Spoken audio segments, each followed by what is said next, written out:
90 के दशक में अंतर्राष्ट्रीय स्तर पर आपदा प्रतिक्रिया की चर्चा हुई।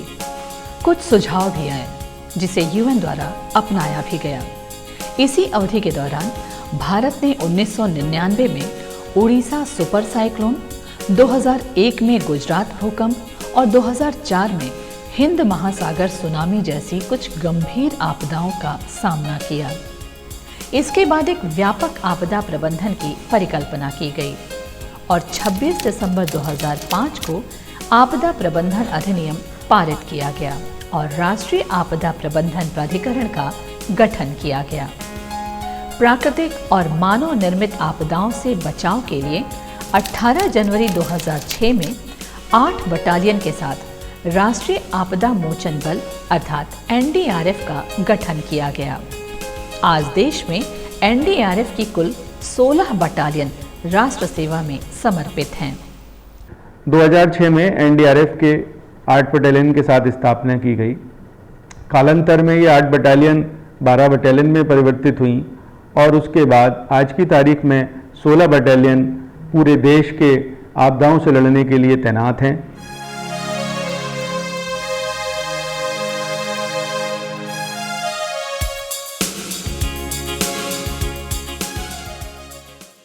पंद्रह सितंबर 2015 को प्रधानमंत्री के संसदीय क्षेत्र वाराणसी में एनडीआरएफ की 11वीं बटालियन का मुख्यालय स्थापित किया गया। 11वीं एनडीआरएफ बटालियन उत्तर प्रदेश और मध्य प्रदेश में आपदा प्रबंधन एवं राहत बचाव कार्यों की जिम्मेदारी निभा रहा है।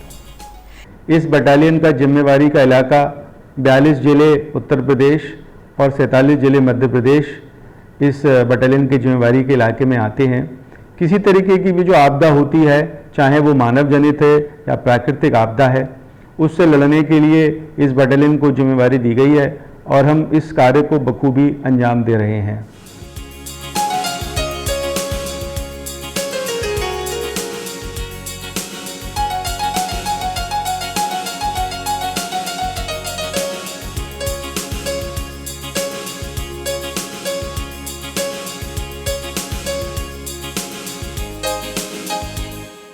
ग्यारहवीं एनडीआरएफ वाहिनी के राहत बचाव कार्य को सुगम और सुचारू रूप से संचालित करने के लिए लखनऊ, गोरखपुर और भोपाल में क्षेत्रीय प्रतिक्रिया केंद्रों की स्थापना की गई है। इन केंद्रों की मदद से एनडीआरएफ उत्तर प्रदेश और मध्य प्रदेश के अपने निर्धारित कार्य क्षेत्र में प्रभावी तरीके से बचाव कार्य करता है। 11वीं एनडीआरएफ वाहिनी में कुल 18 टीमें हैं जो हर प्रकार की आपदा से निपटने में सक्षम हैं।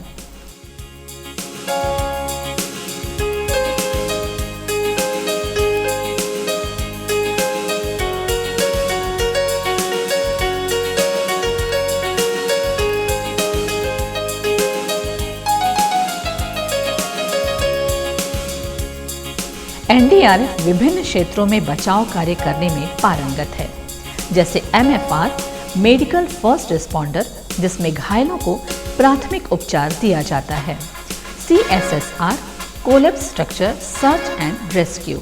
इसके तहत बचाव दल के जवान ध्वस्त ढांचों एवं इमारतों में फंसे लोगों का बचाव करते हैं।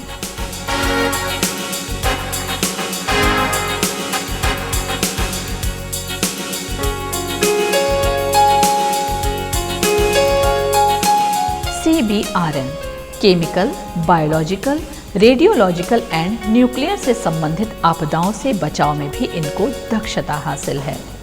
इस खतरनाक अभियान में शामिल बहादुर जवानों को बहुत सावधानी बरतनी पड़ती है।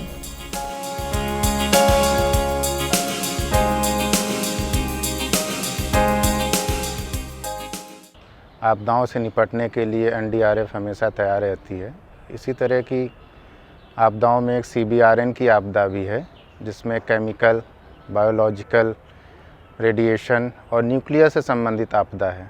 जो आप मेरे पीछे सेटअप देख रहे हैं, ये उसी प्रकार की आपदा से निपटने हेतु एनडीआरएफ की तैयारी को दर्शाता है।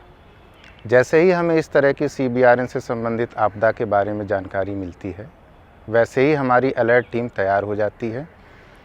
वो परमिएबल सूट वगैरह पहन के और सारे इक्विपमेंट्स वगैरह लेके तैयार हो जाती हैं। और ऐसा इलाका जहाँ पर इस तरह की आपदा के बारे में जानकारी मिलती है या चिन्हित किया जाता है, तो हम लोग उपकरणों की सहायता से सर्च करते हुए पहुँचते हैं और एक मिलीरंजन जहाँ पर ही हमें डिटेक्ट होता है हमारे उपकरण में, वहाँ पर हम आउटर कॉर्डन लगा देते हैं। उसके बाद किसी भी ऐसे व्यक्ति, सिविल व्यक्ति या अनाधिकृत व्यक्ति को उस कॉर्डन के अंदर प्रवेश करना पूर्णतया वर्जित हो जाता है, क्योंकि वह इस तरह की आपदाओं से ग्रसित क्षेत्र होता है और वहाँ पर आम पब्लिक के या अनऑथराइज पर्सन के जाने से वो भी एक्सपोज हो सकता है। फिर उसी उपकरण की सहायता से हम लोग आगे बढ़ते हैं, जहाँ 10 मिलीरंजन तक का हमको मिलता है, वहाँ पर हम इनर कॉर्डन लगा देते हैं और उसके अंदर फंसे लोगों को बचाने के लिए हमारे पास जो भी उपकरण हैं उनकी सहायता से सर्च करके उनको बाहर निकालते हैं। रोप रेस्क्यू। इस ऑपरेशन में टीम ऊंची इमारतों, नदियों के बीच पुल बनाने तथा पहाड़ी एवं दुर्गम इलाकों में फंसे लोगों को निकालने के लिए रस्सी का प्रयोग करती है। Flood rescue and water emergency. इसके अंतर्गत बाढ़ राहत, आपदा प्रबंधन एवं नदियों में डूब रहे लोगों के बचाव का कार्य किया जाता है।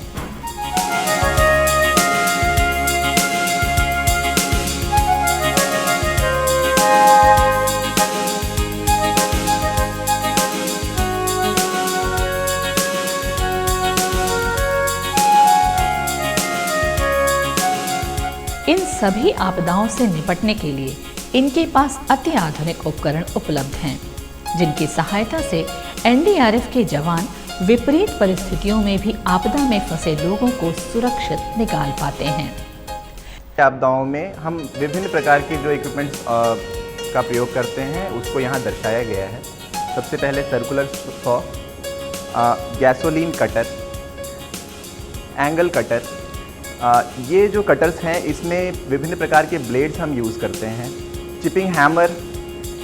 चिपिंग हैमर का प्रयोग कंक्रीट को ड्रिल करने के लिए, भूकंप के दौरान जब कोई बिल्डिंग धराशायी हो जाती है, उसका कोई मलबा गिर जाता है, तो उसमें सुराग बनाकर या उसको तोड़ने के लिए हम इसका प्रयोग करते हैं। इसके भी अलग अलग साइजेस होते हैं।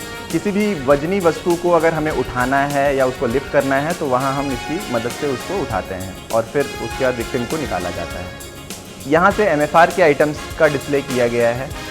एमएफआर के अलग अलग आइटम्स जैसे कि फ्लेक्सी स्प्लिंट, जिसे हम खपच्ची भी कहते हैं। अगर कहीं हाथ टूट गया या हड्डी किसी की टूट गई तो वहाँ उसको स्टेबलाइज करने के लिए इसका प्रयोग करते हैं। फेस शील्ड, गॉज, कहीं अगर कोई कट गया तो इसके द्वारा पहले उसको प्रेस किया जाता है, फिर उसको बैंडेजिंग किया जाता है। ये रक्त प्रवाह रोकने के लिए यूज़ होता है। Normal face mask, pocket CPR mask, आई प्रोटेक्शन, ये अलग अलग प्रकार के बैंडेजिंग्स हैं। ये आपको मिनिएचर दिखाया जा रहा है जो कि लोकल टेक्नोलॉजी की मदद से हमने लाइफ सेविंग टेक्निक्स बनाए हुए हैं। अगर कभी बाढ़ आ गया या जल जमाव हो गया तो व्यक्ति डूबने से कैसे खुद को बचा सकता है अपने घर के साजो सामान की मदद से, उसका एक मिनिएचर वर्जन, एक छोटा सा वर्जन हमने दिखाया हुआ है। जैसे कि ये कुछ कोल्ड ड्रिंक और इन सब के बॉटल्स होते हैं हमारे पास जो खाली वाले, तो उनकी मदद से हम रस्सी से बांधकर इसको बना सकते हैं और फिर यहाँ ऐसे बांधकर हम इसका प्रयोग कर सकते हैं, तो इससे व्यक्ति डूबेगा नहीं।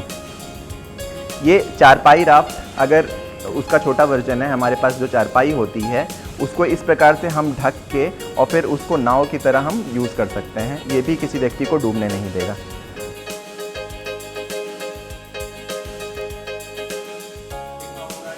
अगर कोई व्यक्ति डूब जाता है या पानी की गहराई में चला जाता है तो वहाँ फिर हमारी टीमों को बुलाया जाता है कि उस बॉडी को एक्सट्रिकेट कैसे किया जाए। तो जो भी हमारे डीप डाइवर्स हैं वो ट्रेंड होते हैं और वो इस सूट को पहनते हैं। इसकी मदद से वो पानी में आराम से 60 फीट तक जा सकते हैं। इसमें एक मास्क लगा होता है, इसमें सिलेंडर होता है जो कि प्रेशर के द्वारा कंट्रोल किया जाता है और 45 मिनट तक इसको पहन के वो अंदर जा सकता है। और ये विभिन्न प्रकार के इक्विपमेंट हैं जिससे ये कम्युनिकेशन सेट है जिसके द्वारा नीचे से ऊपर के बंदे आपस में कम्युनिकेट कर सकें। रोप की मदद से हम या तो बांधने की कार्रवाई करते हैं और बहुत सारी चीज़ें इससे हम करते हैं। मास्क और जो भी विभिन्न रोप हैं इससे हम प्रेशर कंट्रोल करते हैं, हवा को अपने मुंह में लेना है, तो ये सारी चीज़ों को रेगुलेट किया जाता है इस सेट की मदद से।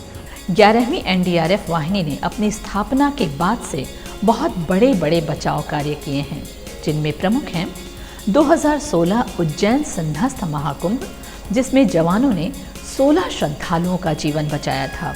2016 पुखराया कानपुर ट्रेन हादसा, जिसमें टीम ने 55 यात्रियों को जिंदा बचा लिया था। 2019 में हुए प्रयागराज कुंभ में 11वीं एनडीआरएफ की तत्परता से 26 लोगों को डूबने से बचाया गया। इसके अलावा टीम ने और भी बहुत से ऑपरेशन किए हैं, जिसके कारण आज इस वाहिनी को काफ़ी ख्याति प्राप्त है। हमारी वाहिनी सिंहस्थ कुंभ उज्जैन में भी बड़े पैमाने पर हिस्सा लिया था। 2019 प्रयागराज कुंभ में भी बड़े पैमाने पर हिस्सा लिया था और अपनी सेवाएं दी थी। फ्लड ऑपरेशंस में आप सब लोग जानते ही हैं कि हम कितने बड़े स्तर पर अपनी जो है काम करते हैं। इसके अलावा जाजमऊ एक बिल्डिंग हादसा था, उसमें भी हमने अपनी सेवाएं दी थी और बहुत सारी जानों को बचाया था। पुखराया में भी एक ट्रेन हादसा हुआ था, उसमें भी हमारी टीम गई हुई थी और उसमें भी हमने अपनी सेवाएं दी थी। अभी हाल ही में लखनऊ में एक बिल्डिंग कोलैप्स हुआ था, आलिया अपार्टमेंट, उसमें भी हमारी वाहिनी ने सेवाएं दी थी। इनकी तत्परता और कार्यकुशलता को देखते हुए इन्हें अंतर्राष्ट्रीय स्तर पर बचाव कार्य के लिए 2 अन्य बटालियन के साथ तुर्की भेजा गया। 11वीं एनडीआरएफ बटालियन के डिप्टी कमांडेंट अभिषेक राय के नेतृत्व में तुर्की पहुंची 51 सदस्यीय टीम के जवानों ने अपने बचाव कार्य से तुर्की में अपने देश का परचम लहराया। 8 दिन के बचाव कार्य में इन लोगों ने 2 छोटी छोटी बच्चियों को जिंदा बचाया और लगभग 80 से ज्यादा बॉडी को मलबे से बाहर निकाला। देश लौटने पर प्रधानमंत्री श्री नरेंद्र मोदी ने इन जवानों से मुलाकात की।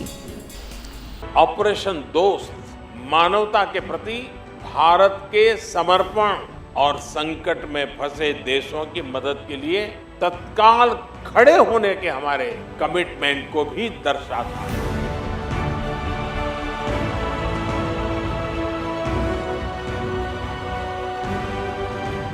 जैसे ही हमें पता चला कि तुर्की में भूकंप आया है और हमें वहाँ के लिए जाना है राहत और बचाव के कार्य के लिए, हमारी 51 सदस्यीय टीम इमीडिएटली उन्होंने अपना पूरा साजो सामान पैक किया।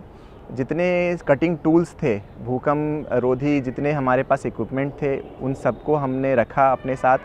स्वान दस्ता, मेडिकल की टीम, इनफैक्ट पहली बार ऐसा इतिहास में हुआ कि हम अपनी गाड़ियों को भी साथ में ले गए और इन सारे साजो सामान को लेकर हम लोग यहाँ से वाराणसी एयरपोर्ट से दिल्ली के लिए रवाना हो गए एयरलिफ्ट होकर। जब हम वहाँ पहुँचे, इमीडिएटली हमें कॉल आया कि किसी एक बिल्डिंग में किसी व्यक्ति की फंसे होने की सूचना थी। हमारी आधी टीम ने स्थान लेकर वहाँ टेंट पिच किए अंताकिया शहर में, और जो बाकी बची आधी टीम थी वो राहत और बचाव सामग्री और डॉग स्क्वाड को लेकर स्पॉट के लिए रवाना हो गई। जब वहाँ पहुँचे तो जो दृश्य था वो रोंगटा खड़ा कर देने वाला दृश्य था। इसके पहले हमने 1 या 2 बिल्डिंग को गिरे हुए देखा था, लेकिन ये पहली बार हमारे जीवन में ऐसा अनुभव हुआ जहाँ पूरा शहर ही ध्वस्त हो गया हो और हम वहाँ किसी को बचाने निकले थे। अल्टीमेटली हम वहाँ 8 दिन रहे और उन 8 से 10 दिनों में हमने 2 जिंदगियाँ बचाई। 2 छोटी छोटी बच्चियाँ, एक 6 महीने की और एक 12 साल की, उनको जीवित निकाला और 80 से ज़्यादा मृत व्यक्तियों को निकाला। जब हम वहाँ से लौट रहे थे तो हमारे इस मेहनत के फलस्वरूप ही वहाँ के लोगों ने तालियां बजाकर हमें विदा किया और कईयों की आंखों से आंसू निकल रहे थे। तो हमारा जो मेन मोटो था, winning the hearts and minds of people, मुझे लगता है कहीं ना कहीं हम उसमें सफल हुए। 11वीं एनडीआरएफ वाहिनी राहत एवं बचाव कार्य तो करती ही है, इसके साथ ही ये समाज के सभी वर्गों के साथ संवाद स्थापित करते हैं तथा समय समय पर जागरूकता अभियान भी चलाते हैं। यहाँ के जवान समय समय पर स्कूलों में जाकर बच्चों को राहत एवं बचाव कार्य के बारे में बतलाते हैं। वीडियो के माध्यम से बच्चों को समझाया जाता है। साथ ही प्रत्यक्ष रूप से बच्चों को बताया जाता है कि यदि शरीर में आग लग जाए तो कैसे ज़मीन पर रोल करके आग से सुरक्षित बचा जा सकता है। इसके साथ ही इन्हें ये भी बताया जाता है कि यदि अचानक भूकंप आ जाए तो क्या सावधानी बरतनी चाहिए, किस प्रकार बाहर सुरक्षित निकलना चाहिए। सभी स्कूलों को हम जाकर बताते हैं कि बच्चों को क्या अवेयरनेस भी करते हैं, प्लस उनका एक मॉक ड्रिल भी करवाते हैं कि अर्थक्वेक के अगर अर्थक्वेक आता है तो हमको क्या एक्शन करना चाहिए, अगर आग लग जाता है तो क्या करना चाहिए। तो हमने फर्स्टली स्टार्टिंग किया कि डिजास्टर होता क्या है। मेनली सब लोग नॉर्मल एक्सीडेंट को भी डिजास्टर मान लेते हैं, तो हम उनको बताते हैं कि डिजास्टर और एक्सीडेंट में क्या अंतर होता है। हमारे एनडीआरएफ की टीम आई थी जिसने हम लोगों को तरह तरह की नेचुरल कैलेमिटीज से डिज़ास्टर से बचाने के लिए बताया, और जैसे स्ट्रेचर हो गया, और जैसे अगर भूकंप आता है तो उसके लिए हम लोग क्या क्या कर सकते हैं यदि हम लोग अपने क्लास में ही क्यों ना हो, और यदि स्कूल में आग लगती है तो हम कैसे अपने आप का बचाव करके निकल सकते हैं। हमारे यहाँ एनडीआरएफ की टीम आई थी, उन्होंने हमें तरह तरह की रेस्क्यू ऑपरेशंस के बारे में बताया, हम कैसे अपने दोस्तों का और अपने आप का बचाव कर सकते हैं। जैसे अगर हमारे पास स्ट्रेचर ना हो तो हम कैसे स्ट्रेचर बना के अपने दोस्तों को बचाएं, इमरजेंसी मूव्स कैसे करें, अगर कहीं आग लग गई है तो हम उससे कैसे बच के निकलें बाहर, अगर कहीं अर्थक्वेक आ गया तो हमें अपने टेबल के नीचे जाके छुप जाना चाहिए और अपने बैग का सहारा लेना चाहिए, अपने सर पर रख देना चाहिए, अपने आप को कवर करके रहना चाहिए। 11वीं एनडीआरएफ वाहिनी के जवान समय समय पर मॉक ड्रिल भी करते रहते हैं, जिससे बचाव कार्य का अभ्यास बना रहे। चुस्त और फुर्तीला रहने के लिए ये जवान नित कड़ा परिश्रम करते हैं, जिससे कि आवश्यकता पड़ने पर तत्काल ये अपने मिशन पर निकल सकें। वाराणसी के गंगा घाटों पर आने वाले पर्यटकों की सुरक्षा की जिम्मेदारी जल पुलिस के साथ साथ 11वीं एनडीआरएफ वाहिनी के जवानों की होती है। कोई भी दुर्घटना होने पर ये जवान तत्काल सहायता के लिए पहुंच जाते हैं। 80 घाट से लेकर आदि केशव घाट तक ये लोग बराबर निगरानी रखते हैं।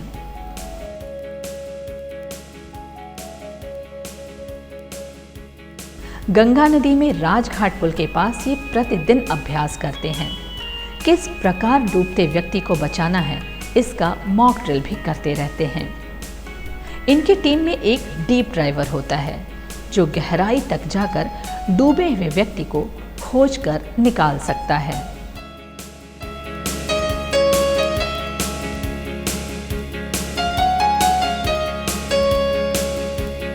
कभी कभी गहरे पानी में डूबा व्यक्ति जब नहीं मिलता है तो ये लोग अपनी नाव के सहारे एक कृत्रिम भंवर बनाते हैं, जिससे कि सतह पर पड़ा हुआ व्यक्ति ऊपर आने लगता है।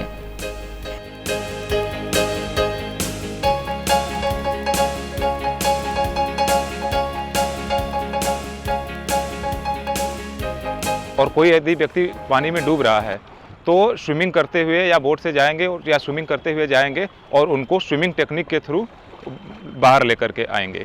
और एक नॉन स्विमिंग टेक्निक भी होती है, जैसे जो स्विमिंग नहीं जानते हैं वो टेक्निक का इस्तेमाल करते हैं, जैसे बाहर से लाइव बॉय फेंक देना या कोई बम्बू फेंक देना या कोई रस्सी फेंक देना या कपड़ा फेंक देना, वो नॉन स्विमिंग जो पानी में जाने से डरते हैं उनके लिए है।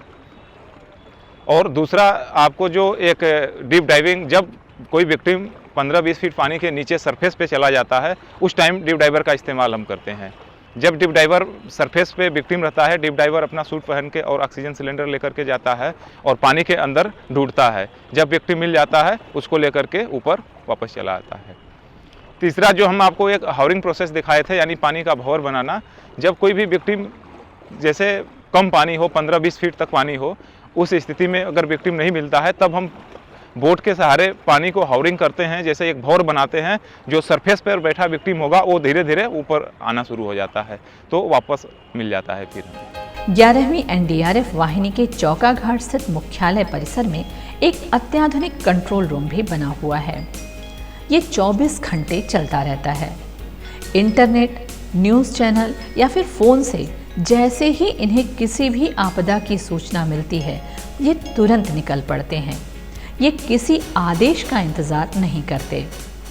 ये हमारा कंट्रोल रूम सेटअप है। इसमें हमारे, आप देख सकते हैं मैप में, हमारे पास यहाँ पे यूपी के 42 डिस्ट्रिक्ट्स हैं और एमपी के 47 डिस्ट्रिक्ट्स हैं, जिसमें कभी भी कोई भी आपदा या इमरजेंसी आने पर जैसे ही हमें सूचना मिलती है, वो सूचना हमें टीवी चैनल के माध्यम से, वहाँ पे डिस्ट्रिक्ट एडमिनिस्ट्रेशन के माध्यम से, हमारे ईओसी के माध्यम से, कहीं से भी जो भी इंफॉर्मेशन मिलती है, हमारी टीम्स बिना किसी विलंब के एकदम से उस स्थान की तरफ कूच कर देते हैं और वहाँ पे जो भी ऑपरेशन होता है वहाँ पे जल्द से जल्द पहुँच के वहाँ पे राहत और बचाव के कार्य में शामिल हो जाती है।